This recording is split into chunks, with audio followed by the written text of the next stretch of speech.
దళసరి ప్యాన్ తీసుకున్నాం కదా, ఈ పెరుగు అంతా దానికి ఎగిరిపోయినట్టు మనం కొంచెం కలుపుకోవాలి. ఒక 5 minutes అలా కలుపుకున్నాక అప్పుడు మనం గ్రైండ్ చేసిన పేస్ట్ యాడ్ చేయాలి. ఇప్పుడైతే మనం కలుపుకున్నాం కదండి.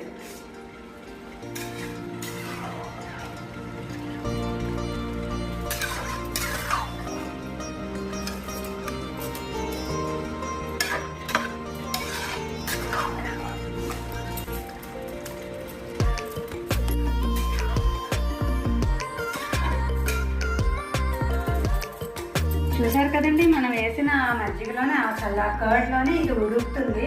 చికెన్లో ఉన్న నీరు, ఆ కర్డ్లో ఉన్న నీరుతో మనం ఇప్పుడు దీన్ని ఉడకపెట్టేసుకుంటున్నాము. ఉడికేగా దగ్గర పడ్డాక ఎలా ఉంటుందో నేను తర్వాత చూపిస్తాను. ఇప్పుడైతే దీన్ని ఉడకనిద్దాం.